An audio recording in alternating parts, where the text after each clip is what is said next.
Awesome. And this is being recorded, so if you do want to come back and like find specific things you want to poke at me for, you know, there it is. But anyhow, yeah, Mom, Dad, thank you guys. Little Ant, thank you. Shout outs to you guys. Tonight, I really would like to talk about the journey from technology, very tech-focused professionals moving into an executive world. So to start off with that, I'll give you a little bit of background of where I come from. I started out in the United States military, specifically going into the military to do cybersecurity.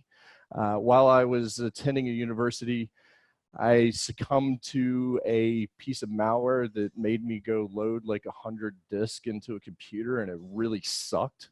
And I didn't ever want to have to do that again. And so I vowed at that time to actually learn what was capable to make something like that happen and the ways to possibly prevent it. And so I chose to actually go into the United States military, the Marine Corps in specific, and learned offensive and defensive capabilities there. I moved from there into the private sector where I was working for a university for a short time. Moved into a consulting firm where I did professional services consulting out in the world to some of the largest organizations, such as Saudi Aramco, government of Puerto Rico. And in that role in particular, I think it ties in well at the very technical elements that comes in. The data that we were obtaining from these tests that we were doing, I was a pen tester for this organization, was highly critical. And so I also had to understand the proper procedures of storing that data, where it lives. So some of the complexities, not only as we're generating things that don't exist yet online, but where does that get stored? What is the process? What are the legalities behind all of that, right? And so as I transitioned out of that, I had an opportunity to go to a very large telecom company to help them through a merger acquisition perspective. Wirefall is in the back laughing.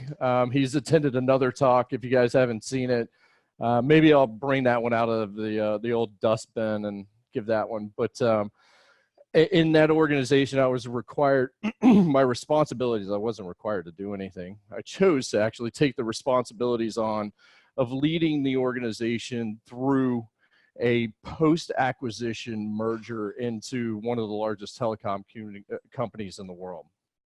And so with that, you can imagine the complexities that are there. It's a lot of technical elements that were applied, as well as some of the soft skills that you hear about in the world, right? I moved back into professional services consulting and became the GISO, Global Information Security Officer. I tried to get Galactic. HR laughed at me and told me no, but I did. I actually have that in writing. It's pretty cool. Yeah, they said no, not happening. So with that, I became the GISO, putting regulations around data for one of the largest, actually the largest bankruptcy that has ever happened on the face of the planet. You can figure out who that company is. But I had obviously a lot of expectations that were put out there from one technical sides of the house, as well as some of the process and procedure. I then moved on out of that role because I didn't like the politics. I wanted to get away from what we hear executives going through from a political nature of trying to influence organizations to put better security procedures and processes into place, and went back into the tech side of it and went and filled a gap actually in sales and sales engineering. And we'll talk about how that plays into this journey of tech to exec. Did that for two separate companies, and then actually happened to find an organization that I'm with now, that I'm the CISO of. It's a startup company out of California that is building security from the inception of their product, which is really cool because I've seen both the political structure of it, and now I've seen here's the green field and don't mess it up, right? So with that being said, what we're going to kind of run through tonight, what are the functional areas of control and knowledge required to be in a CISO role, right? What is that? I debated on how I should actually lay this out, but I think that's a really good starting point to understand really what is it that a CISO deals with every single day. An executive that's having to have conversations with members of the board and other professionals that are at executive level across an organization. then what's the career landscape look like? What are the different positions and roles that exist in cybersecurity? And what does it take to navigate those to be able to rise up to the top and be an executive, if you so choose, right? Then plotting the course, right? We'll get into what does it look like in determining your ultimate goals at the end of it, and how to actually set obtainable goals, and how to deal with failures that come along the path, right? Because it's going to happen. I've been fired. It happens. It sucks, but it's reality. I've also been laid off, which is not fun. You know, there's that comes into it. And then we're going to leave this open. It's going to be short, hopefully, for me presenting, because I really want this to be more of a dynamic conversation from the room. And so with that, how many professionals in the room online, I don't know if you can raise your hand, I can't see it, are in the first 1 to 5 years of a career or pre-career? All right, I'd say about 80–90% of the room. Awesome. How many are in mid-level? 5 to 10. Awesome. 10 plus. And now out of everybody, who wants to be possibly at some point an executive? I'd say maybe 3%. Right? We'll see what that number looks like at the end of this conversation. But you know what? I hope to see that it's actually more like 20–30%, right? It's not for everybody. We'll get into that though. So I'm going to go ahead and say this is really hard to see for those that are in the room and probably even online. This is the SANS CISO mind map. These are all of the requirements of today's CISOs, that what they have to focus on in a cybersecurity program. What they're talking about at an executive level is not all of these individual pieces, and it's not even the top level security operations, legal, regulatory, business, etc. It is taking and translating that into a speak of risk and monetary impact. Right? It really is boiling that down. But as I look at this, I mean, there's probably 100 or so on here. Yes, got a question.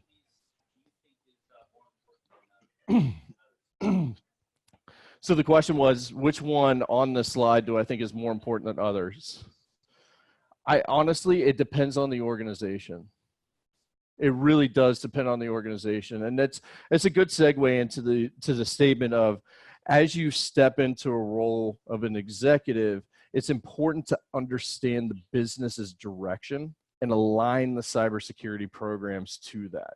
You are now an executive. Your role in that organization is to create money opportunities or sales opportunities for the organization by minimizing and mitigating risk. And it is also of you to take and translate this complex matrix that's right here into speak that your peers are able to make decisions in the way that they're going to operate in the business. So it really depends, right? And so, yeah, I'll go ahead and throw a question back out there, right? For everybody to kind of chew on. If you're wanting to make this journey into the executive level, what type of organization would you really want to go into? There's several that are out there, right? I mentioned that I've come from organizations that were government in nature. I came from an organization that was highly political. And then I've also now stepped into a role where it's greenfield, right? It's open door. And so as you're making the journey through the technical landscape, you really should set that as one of the things that you want to take into consideration and try and focus on. Do you want to walk into an organization that's been around for 40–50 years that has instilled process? We have a lot of heads shaking no in the room for those that are online. But yeah, and there's a lot of political challenges that come with that, right? An established company is operating under the guise and premise of that we've set technology in a way that is the best way for the business to make money. Security, unfortunately, can be a hindrance to that and typically adds more in the process and operational side of things. So if you're willing to go fight that battle and you've got a lot of wherewithal and skin left on you and not a lot of gray hair, it's a great place to go into from my personal and professional experience.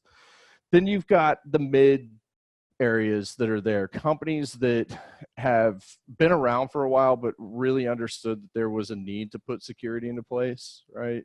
And where I say a while, they're not the 40 years, they're the 10 to 20 year companies where we sit today. And then you have your net new. And so there's less and less politics. I can't say that. The politics are different in each of those organizations, right?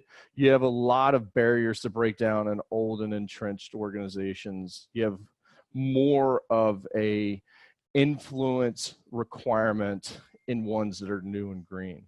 And so it's really making people understand concepts that they may not be aware of.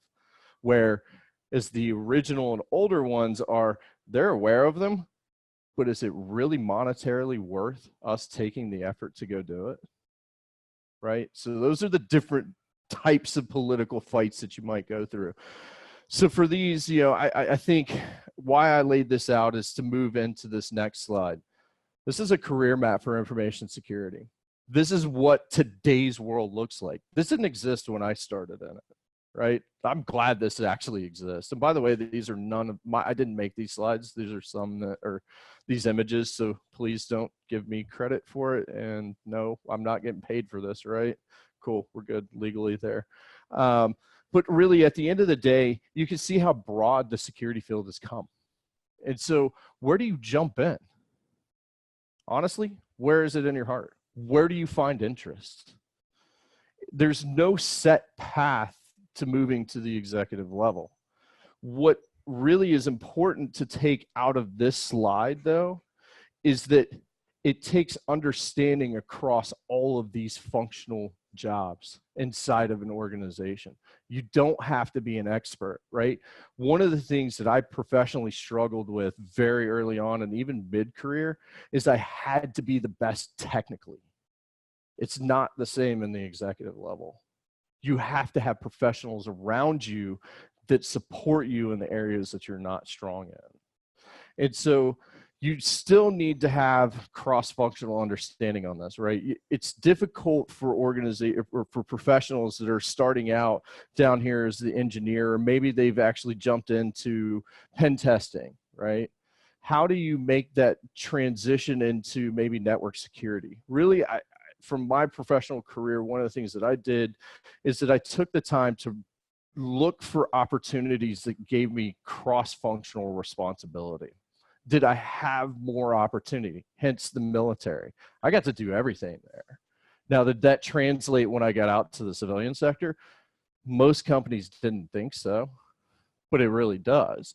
And the same holds true in the civilian sector. And today, where most of the room is probably coming into the industry from, is that as you choose one of these specialties, you don't have to stay in that specialty. And especially if you want to move through the ranks to the executive level, you have to move across these verticals. There's one that's not on here. There's actually a couple that are on here. Finance and sales in the business. Those are the two key foundational areas. It's important to build relationships as you're moving across these different functional areas to understand, again, how a business is operating, what makes them tick, how, quite frankly, for me, is sales selling me down the river that I'm going to have to cover myself on, right? I mean, it's sales, marketing, and HR are typically the three areas that we worry about as security professionals at the executive level from a risk standpoint, but they're also the most foundational in how the business operates. And so understanding that and getting that true definition of how a business is running through their sales processes is going to give you a huge differentiation whenever you're out there with your peers. So as we kind of look at this, though, you know, not everybody's path is going to be the same. You may, you know, for me, I took a couple steps back to go forward, right? I also have failed, and I'm open about that. It's what you do with that failure. Don't fear the failure, embrace it. learn from your mistakes, and move forward. And that's a hard thing, right? And especially with people that are technically proficient. We're perfectionists by nature, right? We really are. And so with that, it's really difficult to take that failure and build something off of it. What's beautiful, though, for me to see today is that we can actually take that failure and push it over into somewhere else and learn, right? Gain a knowledge that you don't have, continue to strive. And so how is that done, right? Here's a journey. It's a journey. It's not tomorrow I'm going to be the CISO or an executive of this company. You're going to go through trials and tribulations. You see the ups, the downs that are on this map. And then you see some that are actually very, very almost vertical, right? Really, it's preparing and establishing what your objectives are, right? Do you want to be an executive? Do you want to be a middle line manager? Do you want to be a director? Do you want to be a VP? Once that's established, identify the roles or the technologies that are required for that, the education and the path there. I kind of have a typo. It's awesome. Love it. I'm human. It's cool. Then moving into obtaining the role that is helping you define that path for yourself. A degree, certifications as well play into that, right? Your role is the technical experience, the functional real world experience. They all lay over together. What are you doing, screen? What are you doing, screen? Okay, stabilize. But it's really the combination of it's as much knowledge as you can pull in.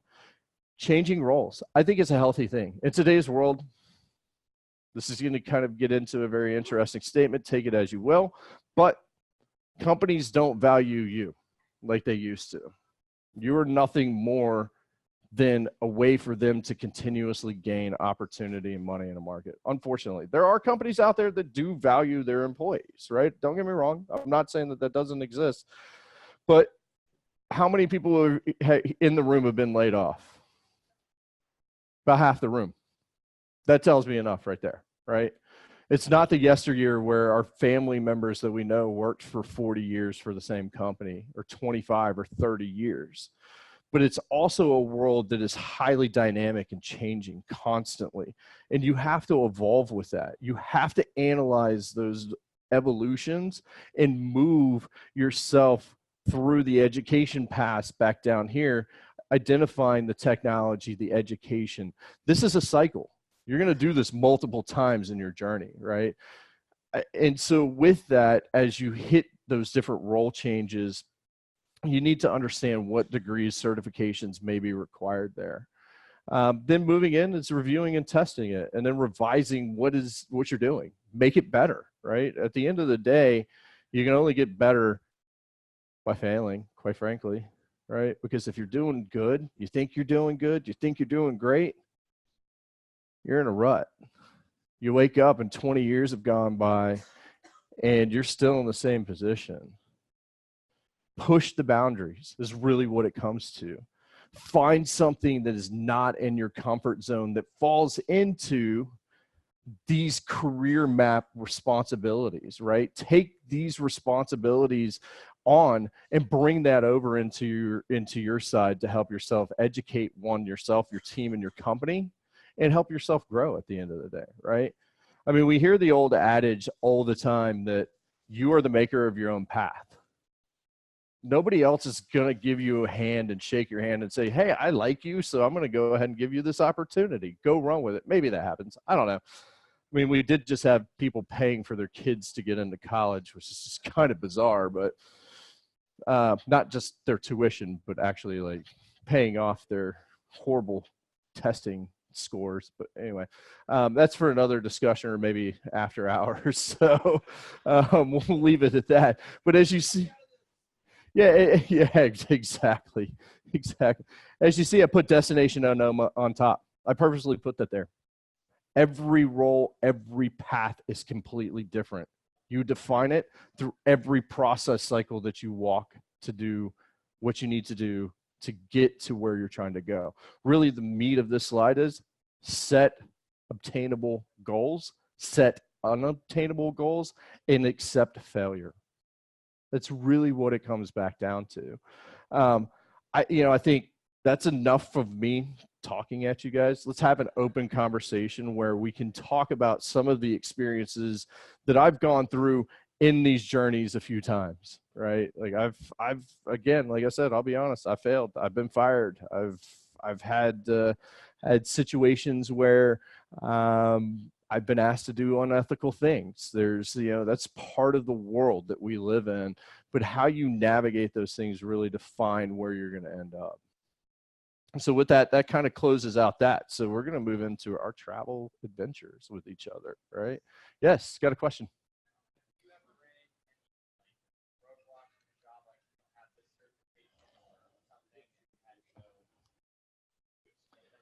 Certainly. So the question was, have I ever run into a roadblock because of certifications and having to go obtain a certain certification?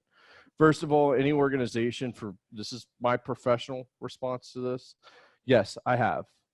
I chose not to go work for that organization because if that's all that they base themselves on, I don't know if they really know what's actually going on in the security world. We're very highly technical people in this room. Yes, got a couple questions. Which one? Yep. Good three. So the question was, how do you prove that? That's a really good question. Through your previous work experience.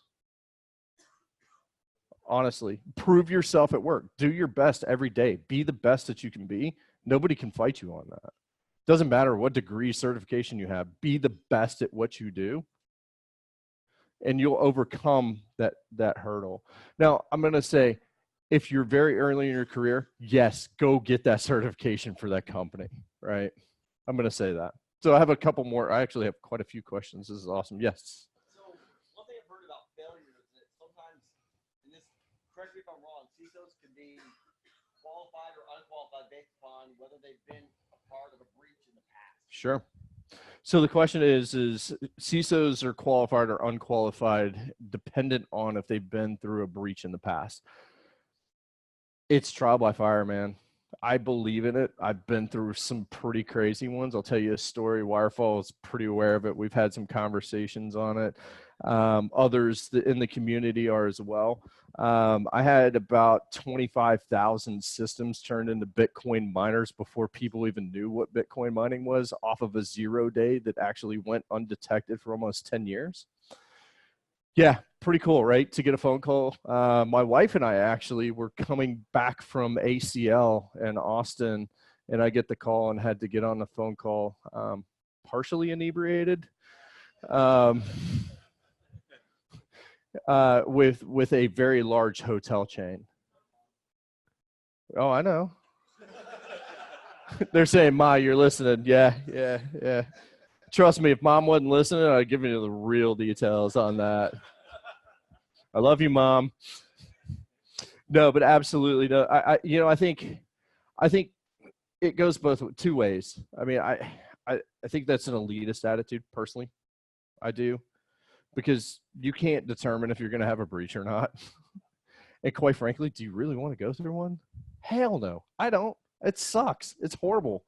I remember my wife bringing me food at like 2 a.m. because I'd been under my desk sleeping because I had to deal with a 25,000 server breach, right? Like, it's not cool. However, yes, there are some things that you learn in it.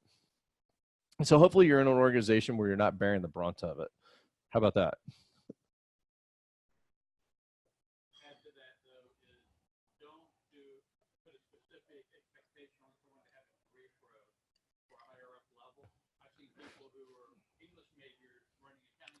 Yep. Yeah. That's a really great statement. We'll get to you in just a second. The statement was, don't lock people into what their degree defines them as, right? I'll agree with that. My background, hotel, restaurant management, accounting. I love it. I'd never go back working in that because I love what I do now. But you're right. It doesn't matter. People have the ability to learn and transform. And just because you have a piece of paper that says that you're good at this or that you've been educated on this doesn't define them. So with that, one of the things that I wanted to make a point of was in the your lack of having accreditation stop you. Sure. That I tell people that I coach is in the event that there's a job requirement that mandates a certification, say, look, I am more than happy to take on that certification within 90 days of my employment, pending your, compensating that. So if the company's willing to sponsor your certification, do that. But Do it. Don't turn it down. Take advantage of it. So the statement was, going back to the question about potential roadblocks and certifications, right?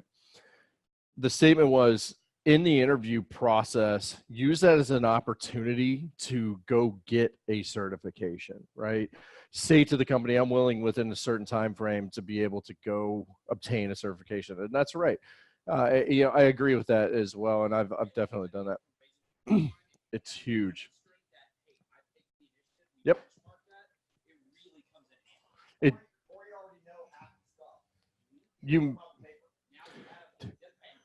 let's be honest, in the industry, one of the biggest things is getting companies to pay for certs. They're expensive. They really are. And the top level certs are even more expensive. So yes.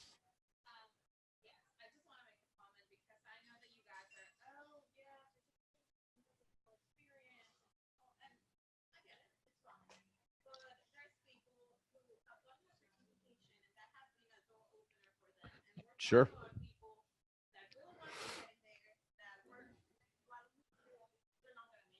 Sure. Yeah, let me clarify if it came across the wrong way. Okay. You're saying industry-wise, right? So, yeah, cybersecurity is really bad about shaming our own people. We're horrible. And it's actually worse. It was worse back in the early days. So let me clear this, and I'll get to I've got two more questions here, statements.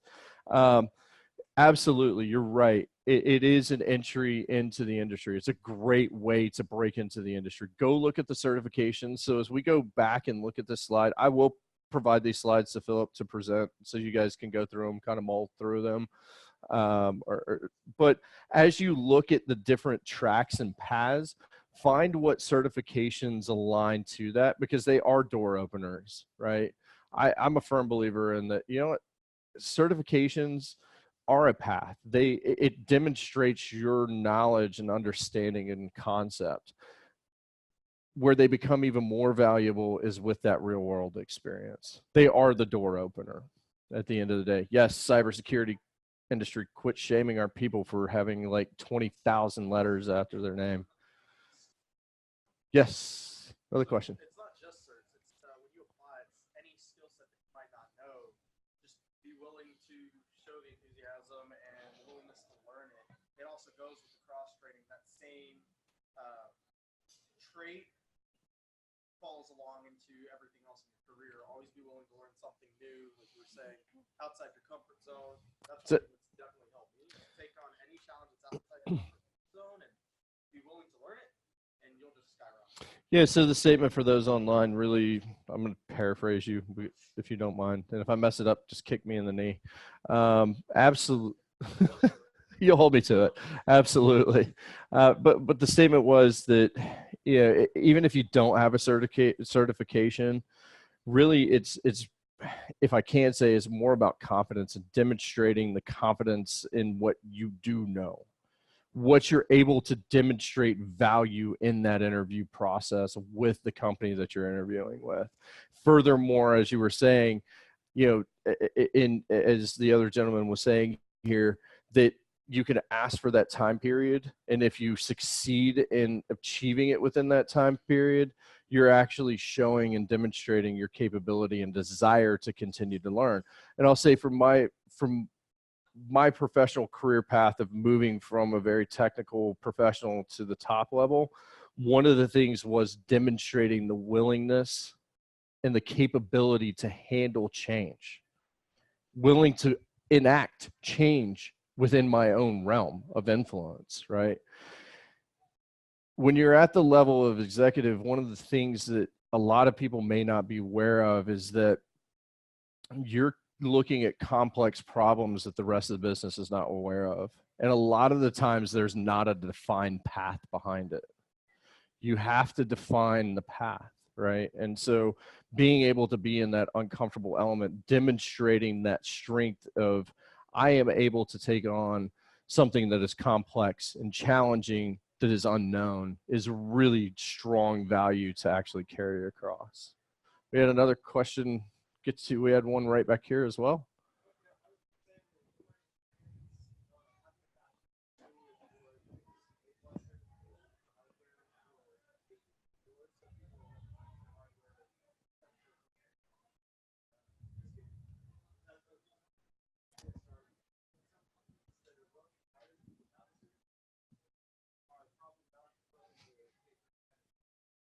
No, that's a two really solid points. So yeah, as I said, there are different paths into this, right? This is just the cybersecurity side of it. If you're going to get into IT, maybe even into development, engineering side of this, the same structure kind of lays in how you define that path, what you choose. I laid this out specifically because these are roles that you can focus on if you do decide to take a path into IT, like you're saying, like an 8+ in a help desk. So my first role post-military, second role post-military, I was building the infrastructure. I was the help desk. Like that was it. I was in the suck. It was horrible. Not the sock, the SUCK. Sorry, Mom. But yeah, it was, taking those tickets. But what it comes back down to is we're looking at that path and you're walking through it. What can you take and extrapolate out of those experiences that are going to move you forward in the cybersecurity side? And that's where you can look at something like this, like a career map, and say, hey, these are valuable skills that would plug into either application security or network security, et cetera, et cetera. Get to you in 1 second. You had a question?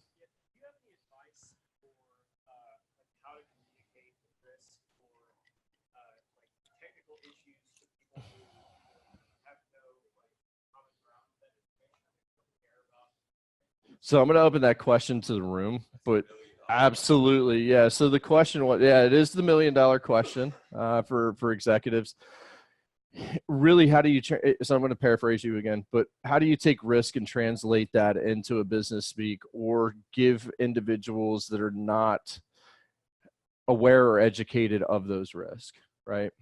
First thing is build your peer network inside your organization. Cross-functional peer network will help break down that risk communication barrier.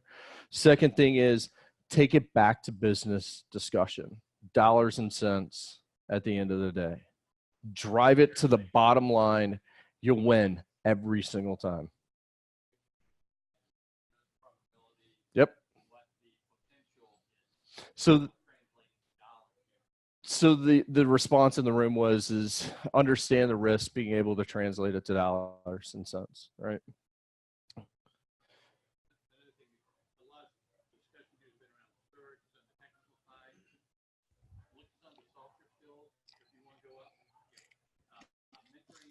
That's a great point.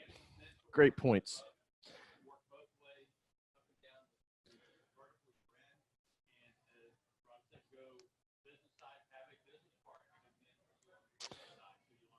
Absolutely. That's a great point. And I'm going to parlay on that, and then I'll open it up for the responses. Absolutely. I meant to bring that into this conversation.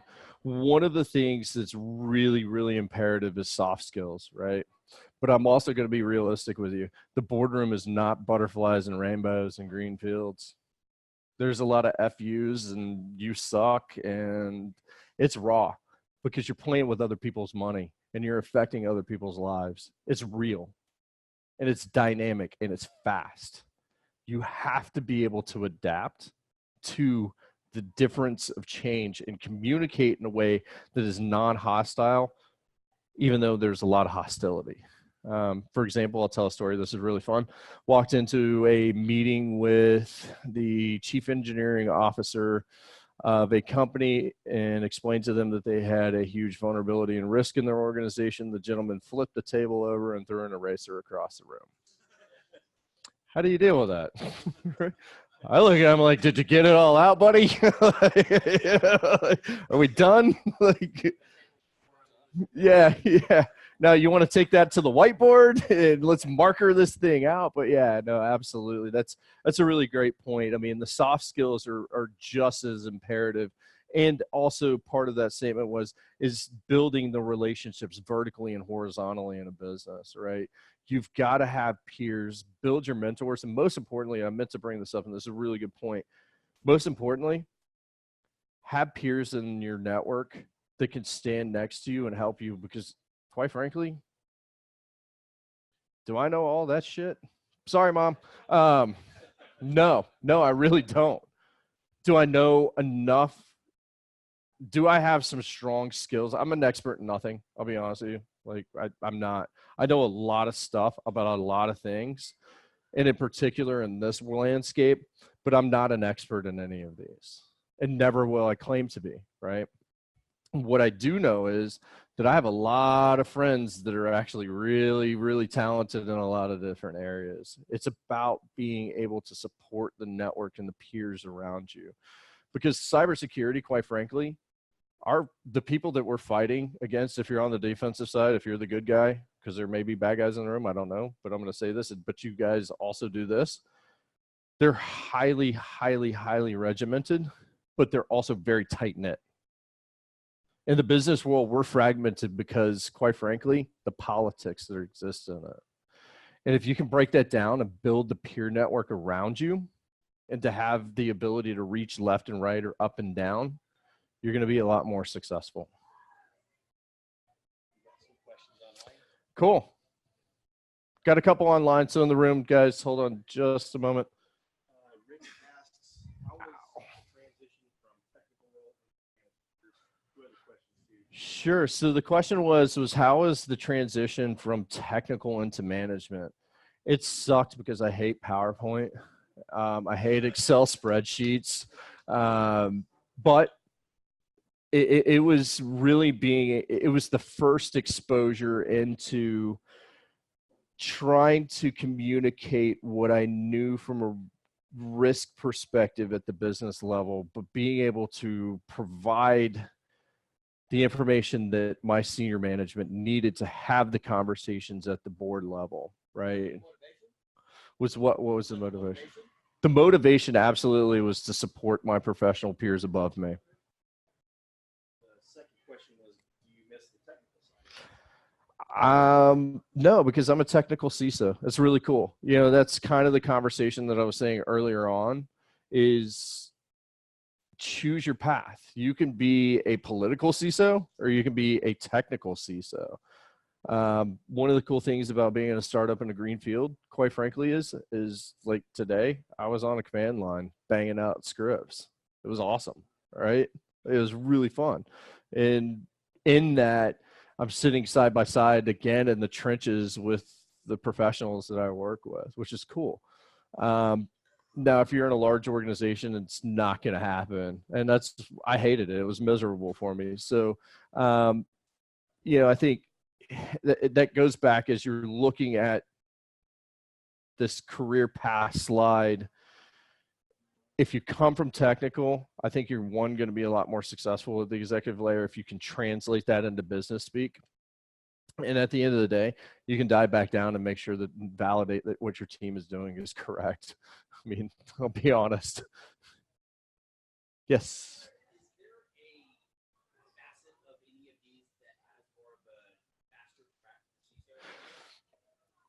Faster track to the CISO role? Absolutely. So the question was, is there a way to be able to fast track to CISO based off of all of this?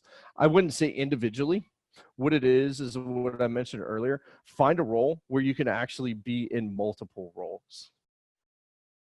And if it doesn't exist, create it. Go take that risk. And if you fail, you know what? You learned. So we had another one online. Brandon asks, how do you handle discussions with team members when you're not doing their job anymore, but you prove you can do their job? So if I understand that question, Brandon, can you type this in there? You're saying you have a team member that you're basically saying, I'm not going to do your work anymore for you, right? Is that what I saw? How do you handle discussions with team members when you are not doing their job anymore, but need to prove that you can still do that? Yeah, dude, you know what you do? Yeah, don't burn your peers. Don't burn the people that are around you. That's a great question. So the question was, let me read this off because it's a long question. How do you handle discussions with team members when you're not doing their job anymore, right? Their job being the operative word, but need to prove you can do their job, right? So quite frankly, I believe in the buddy system and saying, hey, dude, I hear you're working on this project and you've asked me to do this. Can you help me? Let's split this. You do this half and I'll do this half. And then the next time, flip it and say, you do this half, I'll do this half. You show the whole pie at that point, right? So I think it's really about building that relationship than tearing them down and saying, I'm not doing your job anymore. It's, hey, let me help you do what you're doing. Here's what I can help you with. This is what I know. And then the next time actually say, hey, this is what I know. And it would be the whole on that. I know it's an interesting response. There's a lot more to that, but at a high level, yes. For those who wish to remain in the technical role, what skills would you recommend acquiring to best help the executive security? Yeah, that's a great question. Thank you. So the question was, for the ones that want to remain in a technical role, what skills should a professional learn to be able to support the executive level, right? I think if there's anything that's most imperative is being able to help the executives translate that speak over into business. So if you can, again, as I mentioned, align as a technical professional with your sales and marketing teams, understand that business objective and be able to tie that back for your executives. So when you start having the conversations of, we have 1,500 vulnerabilities, it's not, we have 1,500 vulnerabilities. It's that, hey, look, we have a certain number of risks that fall into this percentage, a certain number of risks that fall into this percentage. Our customers are only worried about this.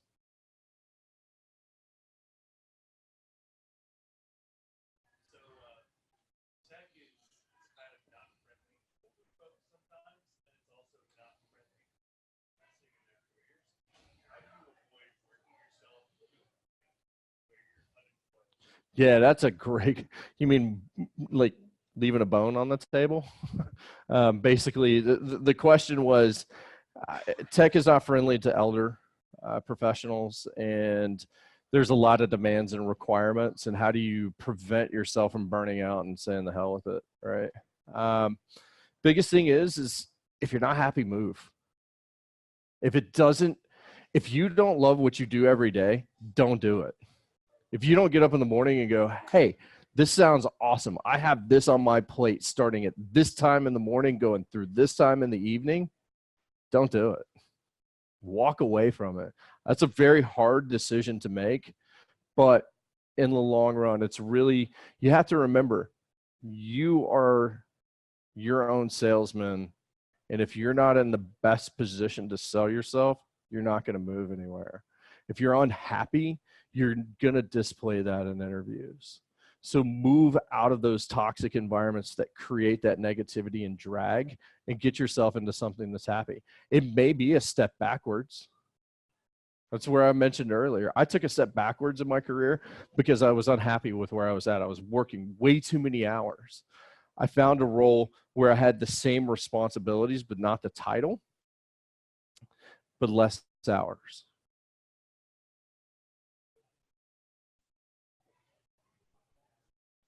So you've got unique responsibilities as a CISO that I think probably no other position outside of other C-suites have. Like, how do you prepare? Specifically, what I'm getting at is almost the inverse of what Martha was asking. So, like, how can you protect people beneath you when some of the threats that you face are nation state level? Yeah. So the question, that's a really, really great question. So again, I'm going to try and translate this. So the question is there's a lot of unique challenges being in an executive role, some of which come from nation states, which to me, this is the response side of it. They're unknown. right? You can't fear the unknown. You have to focus on what you know to prepare for when the unknown actually shows up. So with that, it's through educating the professionals in your team and bringing them to a level of strength that when that unknown hits, that the walls don't all fall down. It's also gonna, if you haven't been hit yet, doesn't mean you're not. Oh, you're going to get hit. If you haven't, you're trying to sell a Yeah. program for what you know is sufficient. You may have a hard time selling that. Yeah, no, that's a really good point. So the point was yeah, you may not have been hit yet. You're trying to sell this program that's sufficient, and then if you do get thwacked by it, then it's kind of like derailed, right? I think that's one of the things. It being at the executive level is being adaptable again, right? And saying, look, we did everything reasonably possible with the capabilities that we have to mitigate any potential impact. This impact fell outside of that zone. So yeah, we've learned from it. This is what we're going to do. That's again, going back to that failure statement. You're going to fail in decisions in business. It's how you respond and react to it, right? And in particular with breaches, because they are impacting to the bottom line of organizations at the end of the day. It's really the conversation of, yeah, we messed up. We missed that. We weren't prepared for that. Now we understand that this is where we need to go rebuild the structure to be able to prevent, hopefully, one, that first and foremost, but let's take an expanded look. And that's actually a really good opportunity for a professional at the executive level to go have a conversation at the executive board and maybe vie for something that they don't have, right? Like, you know, I this is another statement that I'll make in my career very early on. I messed up because I tried to sell my programs through fear. It doesn't work. You have to sell it through fact and through bottom line. That's really what it comes to. What's that? Oh, and it's scary. It's really scary because you're out there alone, right? That's the thing is, yeah, that's why we build our peer network. That's why you have to have a strong mentor network and peer network. I mean, it really is, because there's days that I call my friends and I'm like, dude, this is what I'm dealing with. This is really crazy. What do you think? And they've never been through it. So you get this like unbiased like response, and it gives you the ability to kind of refilter everything. But it is scary. Yeah.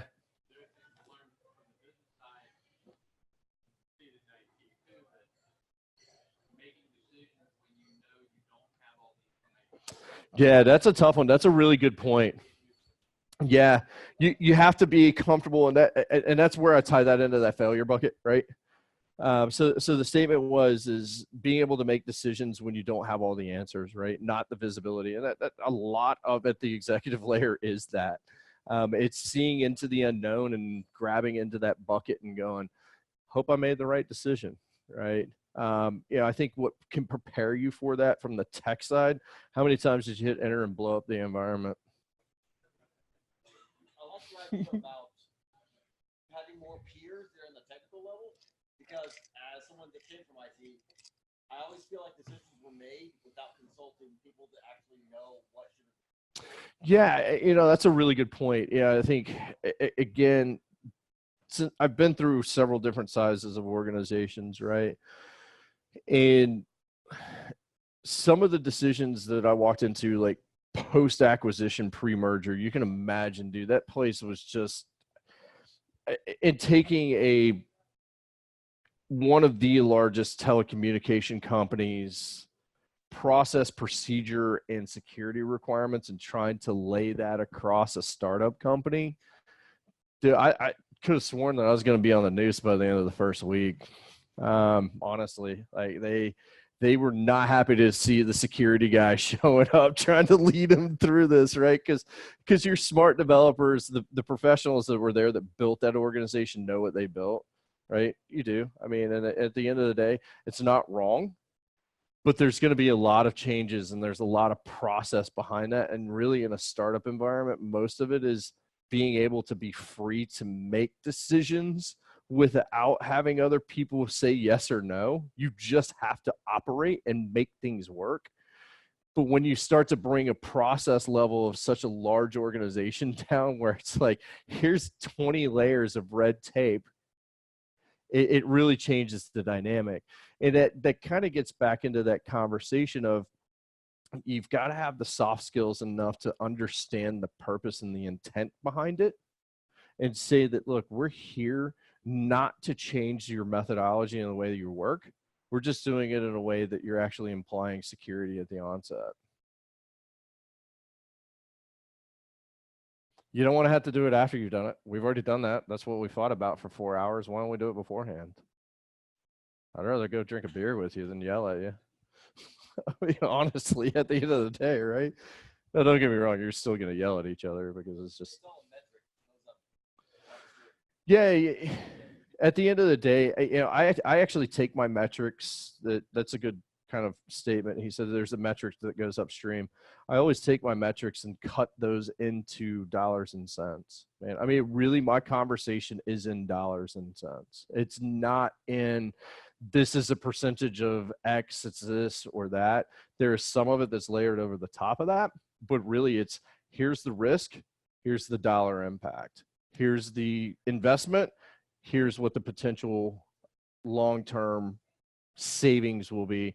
And that's a whole nother conversation, right? But we could dive off into how those spreadsheets are broken out, but it really does come back to dollars and cents. And that's why I tie myself to sales, because I like to know what our capital gains are, right, through our sales revenue that's being generated in. I know what operational is, and I can ask that because I'm at the executive layer. But if I know what we're generating in sales revenue at the end of the day, I can really get finite in those conversations, and I don't get into that political argument.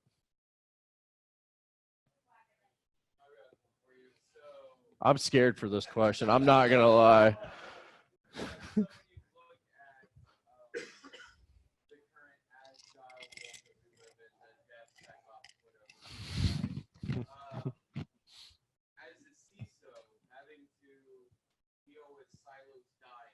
Yep.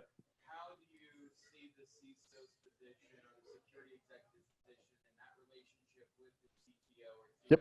How do you see that dynamic playing out with those environments?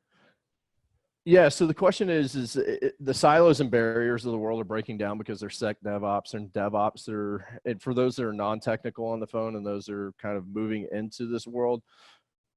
What's that? Hi, Mom. Yeah, right. Hi, Mom. I could bore you on the couch. I'll let you, grab a glass of wine. You'll be good. But yeah, no, absolutely. That's funny, Wireful. That's a great question. So the question was, with these barriers being broken down, the way that businesses are transforming, there's a technological transformation taking place in SecOps. Really, they're building and actually deploying faster than security can kind of pay attention to, honestly, right? One of the biggest things is really coming out of one of these silos or transitioning in, getting the technical capability to go in and validate that crap. I mean, one of the talk that I was talking about earlier that I gave was spurned out of we're not going to make investments. We're a highly transactional DevSecOps shop, right? I mean, that's just how we were. And they didn't believe that we had any risk. I had to go prove them wrong as a CISO. I didn't want any of my other technical people did it. And whenever I laid that report on the VP's desk, my peer, and he looks at me and he goes, well, yeah, your guys, they're not experienced. And I go, this is me. I did this. So if you can imagine me doing this, imagine what my guys can do. Imagine what criminals that are actually out there with a greater group of knowledge and power that are much more motivated than we are. And that kind of changed the tide. So really, I think to directly answer your question is still remain as technical as possible. You're going to have to, because your CTOs are technical. They are. They didn't come out of business. CISOs, we're seeing a big transition, and this is really kind of a good segue into a point. We're seeing a transition of where we're moving away from, 20 years ago, security really wasn't in the business. It wasn't even a line in universities that you could go take classes for, right? And so now today, what's happening is we're seeing a transition from business professionals being forced into a CISO role, which is forcing us now, the professionals that are the technical professionals, to learn that business speak, right? But we're seeing that transition over to technical professionals working through these different chains and pipelines and moving up in the business. The board has recognized the value of having security, right? I mean, you have to have security to be in business today. Like, that's the end of the story. And so with that being in mind, the more technical that you can be as a CISO, the more you can have conversations with your tech teams. And that's where it goes back into this beautiful SANS mind map slide, right? I mean, it gets down into very specific things around, let me see where this is. We'll just throw detection in there, red teaming and vulnerability, right? As a CISO, I not only have to know what the heck that is, I got to know how that functions, because I got to manage a team of people. And if I can't lead my professionals, I may not be able to write the newest and latest 0-day. But can I get on the command line and help them fix some of the crap code that they may be writing? Yeah, right. And really, it's more as we have this conversation with the CTO, we can come in and say, hey, look, dude, I actually was on the command line. I saw this. This is the influence. This is the impact. This is what's happening from a resource utilization or data exfiltration or whatever, right? You change that conversation. And that goes back to really the CISO's ability to context switch and be able to be malleable in a way that they can go from very technical conversations to a very business type conversation. And I do that like on the hour in a day. I mean, I'll tell you, it's crazy. It's my professional that I work with looks at me many, many times throughout the day and goes, I don't know how you do it and stay sane. I'm like, oh, dude, I didn't. Maybe I'm at the point. Yeah. Give me the padded room. Thanks, Wirefall. I don't know how to take that. Damn. Ow. Sorry, Mom. Yeah, so that's a great question. I mean, it's a challenge, man. But I mean, as we move through the different perspectives of technology becoming faster and being really, where I say faster, being able to be developed faster and integrated into production systems faster, we have to be at a technical level to be able to understand what the heck's happening. Yes.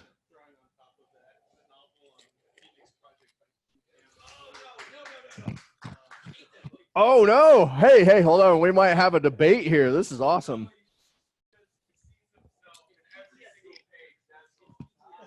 Fair enough. Fair enough.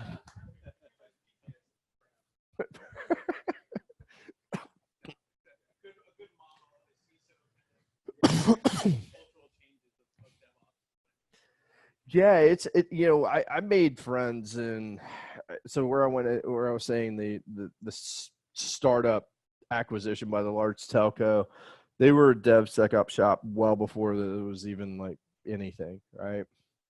And I recognized that I was way out of my league with them. And so what I did is I just went and sat in their cubicles, and I sat in their scrum meetings. I sat in their sprints. I sat in their executive level meetings and was able to then have conversations with their management level.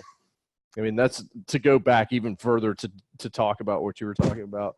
It's really, I don't know everything. And you're not going to know everything. Hopefully, if you do, dude, I love you. That's awesome, right? And I hope that you do. I hope that you're able to actually compile a lot more information than my brain does. But at the end of the day, yeah, it really is understanding where those deficiencies are. Again, being malleable enough, understanding where the business need and dynamic is, and focusing and shifting your attention and need to that.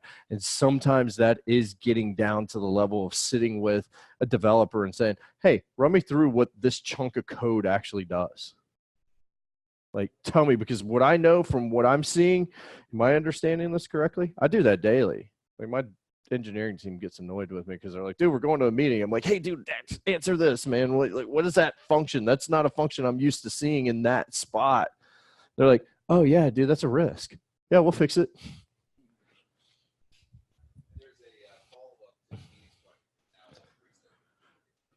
Nice. So they're talking about a book called The Phoenix Project. If you haven't read it, or the Unicorn Project's the follow along, right? Yeah. So the first book is Phoenix Project. Second book is the Unicorn Project. I'll admit I haven't read either of them yet, but I will. I know. Hey, look, I've been heads down in the world, man. I'll be honest. Yeah, the advice is if you do pick it up, don't read it before you go to bed. Another question? Yeah. So just a random question. What's your opinion on, as a CISO, closed source versus open source? That's a great question. Yeah, I'm not going to get an opinionated response on that. What I will say is that, so the question was this: what is? Let me change your question. May I? Okay. So what I deal with on a daily basis is the challenge of identifying what is the best technical solution to mitigate risk to my organization, and can that be done in the most operationally efficient way? Is that through open source or closed source capabilities? Professionally, I don't think either one makes a difference. What solves the problem, right? And what is least cost impacting operationally? And it's not just buying the product, it's the development of the tool or the product to solve the problem that you have. It's the true cost of ownership that comes into play. I think a lot of the times CISOs don't take that into consideration. They go, no, it's open source. We're not bringing that crap in here. We can't manage that.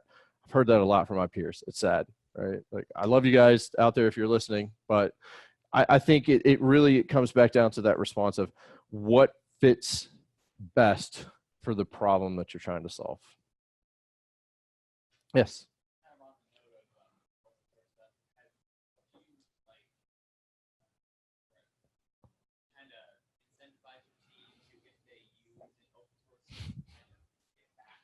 Yeah, definitely. Yeah, so that's a really good question. So the question was, do I incentivize my team for using open source tools and creating new things? Abso-freaking-lutely, all day long. I think one of the things as an executive is not just maintaining and worrying about the business, it's building the professionals around you. One of the things that I will always say to the professionals that I have the opportunity to work with, come take my job. Seriously. Because if you do, I've done my job. One thing I'd like to add on that open source versus proprietary thing. One of the purchasing decisions you should be making is not just about, performance, technical abilities. It's about, obviously the business case. And one of the business cases isn't just price, but how many people know this? So if you get killed in a That's a good point. Yeah. Yep. Yeah, so the response to the open source versus closed source is who has the capability to be able to sustain the software or technical capability if you were to get smacked by a bus or stolen by the mailman. I think at the end of the day, yeah, that's awesome, Whiskey. That's a really, really good point. And that comes back down into, as you're doing your risk analysis on a solution for a potential problem, that should be one of the variables in that, right? Is this an obscure language that you're writing in that nobody on the team or in the company knows about? No, we actually had a talk last night at Hack Fort Worth on some pretty obscure languages, but it was really cool because, yeah, we'll get into that later. But yeah, no, that's a really great point, Whiskey. I mean, I think you have to look at it. Is there a sustainable model behind this, right?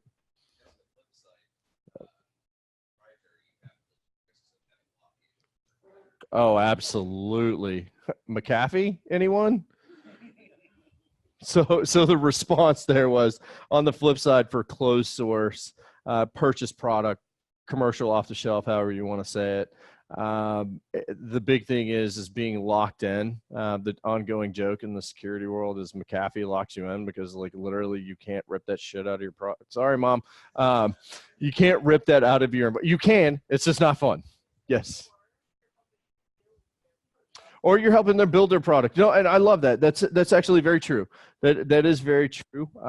You know, yeah, that you can't argue that. I mean, because you have to have people that are willing to get locked in to be able to learn what works and doesn't work, right?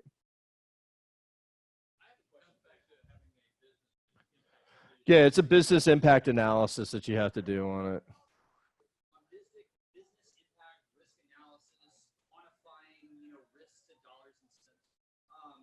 There's been a gravitation towards quantifying things with FAIR, I believe. Yep. How much are you seeing of FAIR in the CISO world?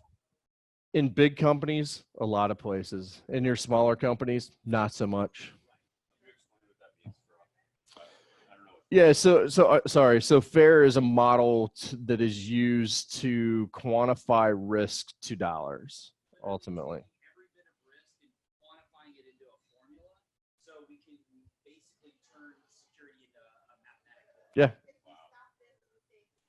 Yep.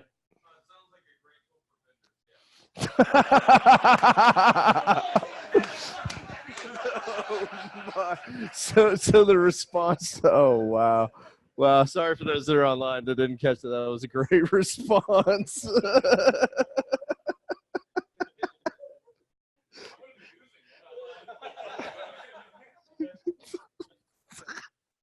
Touche. I don't know where we are on time, guys. We got, what, half an hour still? Sweet. What can we do here? Social. Eat food and drink, guys. I don't know. Any other questions, responses, comments? Yeah, man. So I'll probably show my age, but who here saw that yodeling Yeah, like the carnival game, right? So yeah, so the response was, hey, on this slide for the ones that are online, who saw this and heard yodeling, right? Yeah, or The Price is Right. That's right. That's right. The Price is Right game. You know, I didn't even think about that. That's funny. Maybe I was brainwashed as a kid, man. I can actually literally animate that. I'll just have to move the mountain over a little bit so it's a straight cliff there. Or we could do Mario style. I don't know. We could blend them both in. Yes, another question, I believe. Like immediately, dude. Well, you build them all the way through. Like, I'll be honest with you, as you step through, there's going to be requirements of presentation. One of the things that I could highly, highly, highly recommend, come to these groups. This is where you hone your skills. Right here. Your peers are going to be the hardest on you, which is awesome, right? It sucks. I was nervous coming in here tonight. I'll be honest with you. Like, I speak a lot. I speak a lot with some of the largest companies in the world. I'm on video calls. I'm in front of them. We're walking into a room full of my peers, and maybe, yeah, I'll give you the credit. You're on the line. But having that, man, I mean, being judged by your peers is where you grind out those skills. Come in and do as you see, this is a 6-slide deck. It's not huge. And I'll be honest with you, now that I can tie this back to what you were asking, I go no more than this when I talk to my board. And it's normally pictures. It's kind of fun. It's really funny. But yeah, so I would highly recommend getting into the industry meetups. Just go talk on anything. Like, DHA is the perfect place to go. If you want to talk about why taillights are red, you can. Yeah, yeah, yeah. So the response was, by the end of the night, nobody's going to remember it. Yeah, but I mean, it really is. It's get into these groups, be comfortable with public speaking. And honestly, if you're not nervous, then I'm worried about you. Dude, I get nervous every time. I'll be honest with you, but not as nervous as I was today. There were some that I was talking to outside, and They're like, dude, you're gonna be fine. I'm like, dude, I don't think you understand. But yeah, no, definitely. Do we have any other questions online, Phil? We have a comment. As a CISO, I'm sure you read a lot of SOC reports. Oh yeah. They all have no exception noted. There are the cleanest audits I've seen. I think there's some BS going on in industry here. I thought about the vendor review SOC. Yep. Yep. Yeah, no, that's a great one. So for the ones that are online, security operations centers are tested by third parties, right, to see their efficiency and efficacy. And 99% of the reports that I get say no exception on all the findings. It's hilarious, right? It's a moneymaker. I'll be honest. I was on the phone with a customer recently that actually turned their consulting group. I'm not going to dime them out. I want to so bad because it's terrible that they're doing this. It's a very large bank that I'm engaged, that's a customer of ours that has a consultant in helping them with their security program and is charging them to allow for them to pen test us. I got on the phone with him. I'm like, excuse me? Like, what are you trying to do? And so we went through all of it. They accepted the risk, right? I was like, fine. I have no problem with that. But I told our customer, I was like, hey, just as an FYI, dude, this is not necessary. Like, we hire a third party to do this every time. I get that they may or may not trust us. That's what they told you. However, it is a money grab. And the results that we got back from that report was no exceptions accepted. And I went, that's kind of funny because here's my report from another firm that says, hey, that's a false positive. We accept that. We've tested this. Hey, we accept this. We accept this. So it's really be careful with the groups that you're dealing with. Unfortunately, it's an unscrupulous world there. It is a commodity, and there are good people and there are bad people there. Check Yelp. Yeah, that's it. Hey, you just gave us an idea. Yelp reviews for cybersecurity pen testing companies, man. Well, yeah, here, let's be honest. Let's be 100% honest there. I'm trying to be very careful in how I actually say this. Yeah. So there have been scenarios and situations, even in the consulting side of the house where I was working, where I was asked to do the most shitty job possible. They didn't say that. Pardon me, Mom. Dude, I'm gonna owe you a lot of soap in the mouth, aren't I? So with that, yeah. So I was not directly asked to do a bad job, but what I was asked was to allow for our most junior testers to actually do the work. What? Like, no. Yeah, they wanted.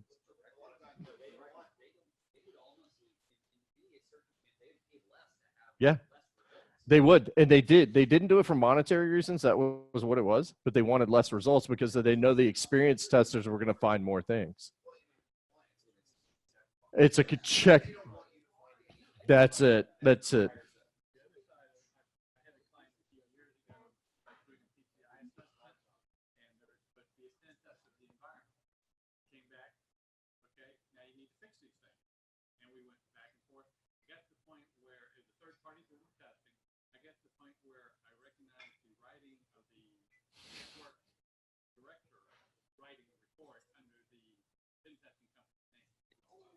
Yeah. Oh, wow. God, I would love to talk about some of the stuff that I've seen. I just unfortunately can't because of some of the non-disclosures that I've signed that are not done yet. They're 7 to 10 year. By the way, as you move up in ranks, take this into consideration. I think it's something you should be really, really aware of. You're going to sign memorandums of agreements that are your name, not the company's name. You will be directly responsible for any failures. The company wants it that way because they're protecting themselves. right? Take that into consideration. So in a scenario like we just heard about, somebody doctoring and altering a report, the CISO is not wise, and that goes to the court of law, they're potentially implicatable. It's yeah, it's If you stay on the ethical side, though, does that typically absolve you of that worry? Or is it still a legitimate reason you could be implicated in something? if you can demonstrate that you're ethically sound, you're going to be okay. But do you really want to go through all that crap, man? Yeah, right. Yeah, there you go. Oh yeah, no. There's a lot more that we could get into this. Maybe I expand the next talk into what is it like being in the chair, right? Like it's a wild world. I'll tell you that. I love the people that are around me. Do I trust them? Hell no. I'll be honest with you. No, I don't. And it's not even the politics. When you start messing with people's livelihoods and money, it gets hairy, and it gets hairy real quick. People don't mess around. They don't give you golden parachutes so that you can buy an island so that it's a beautiful place. They give you an island so that nobody kills you. You think I'm joking, but I am actually. I don't have an island, by the way, yet. I hope I never actually have to execute on one. Let's say that way. But yeah, no, I think, I really appreciate, first and foremost, thank you. The questions, the feedback has been really great tonight, guys. I think if you decide to go down the path of moving into the executive world, there's a lot to contemplate. There's a lot of different structures and capacities. In particular, I think really what I wanted to outlay here is be technical, but don't lock yourself into a single piece of that technical element, because at the executive layer, you have to understand the entirety of the program that you're running and dealing with. You don't have to be an expert, again, and you also have to understand the business and be able to communicate those back and forth. Yes, sir. Oh, yeah. Who wants to be a CISO? I actually have more. Yeah. Woohoo. Yes, that's awesome. We love to see that, because you know what? I want somebody else to take the risk.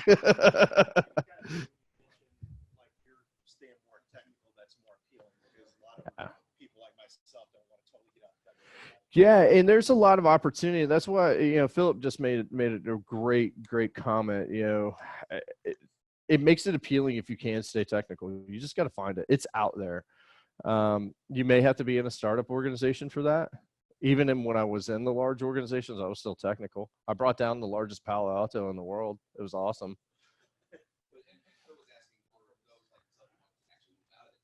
Yeah. You're saying just that want to go in to straight managerial? Yeah, no, and there is that. You don't have to, but ultimately, if you are moving straight out of technical into the managerial side, I don't know if there's going to quote me in 10 years, come back to me and tell me how this is going to land. I don't think that there's going to be a lot of room for opportunity and growth. I think it's also sometimes people get experience. Maybe they realize get into a role where they're still a little bit technical, because I'm sure once a lot of CISO jobs, you don't get to be technical, but I'm sure in some cases, if you get to start dealing with the management side of things, you may realize it's not as bad as you thought, or maybe it's something you like better than you thought before you actually in that role. Yeah, and that's a great point. I mean, and that's where I was saying, as we look at this, that's where the review, test, and revise comes into play. You may step into a role where you're just like, dude, I love this. This is great. I don't want to go any further. Or you may walk into a role where you go, this is horrible and I need to get out of here. But ultimately, it's you're the driver of your own path, Yes. Not all managers translate to directors or CISOs, and not all directors translate to CISOs either. No, that's a good point. Not everybody is fit to be a manager, and not everybody is fit to be a soldier. Any other questions, guys, before? Yeah, one question. Yes. Moving away from Mm. we tend to lose our technical skill set. Mm-hmm. I know I've kind of dealt with that. What are you doing to kind of keep your skill set sharp and current? Yeah, that's a great question. What do I do to keep my skill sets sharp and current? I make sure that one, tied into the community, drop myself into the hacker world. I run a group. I learn a lot from it. Yeah, I didn't say it. I was close. It was close. I learned a lot through that, really being active in the community. So I do two sides of it. So there's the executive side of this. So I go to like lunches and listen to all the strategy pieces of it. My nighttime stuff is in the actual community. Tap yourself into what the trends of the actual your business are. Right. For me, I recommend other CISOs do this is focus on what the technologies you use are. Get in with your engineers. Don't hesitate to go sit in a scrum meeting, listen to what they're talking about, and then go look for the vulnerabilities that are out there and try and break it. I mean, if you come from a technical path, that should be pretty natural to you. And so that's really what it is. And then even further more than that, go to the conferences. Don't go to Black Hat. I'm sorry. Like, don't go to freaking Black Hat. Go to your B-sides, go to your freaking, your DEF CONs. I mean, go to some of the local ones, go to some of the international ones. I mean, you're going to get the variety of technical capabilities as you move around.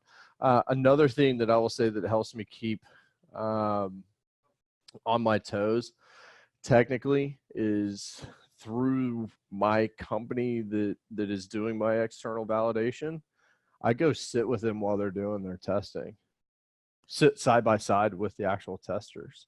Like, all right, cool. Let's check this out. Show me post testing, right?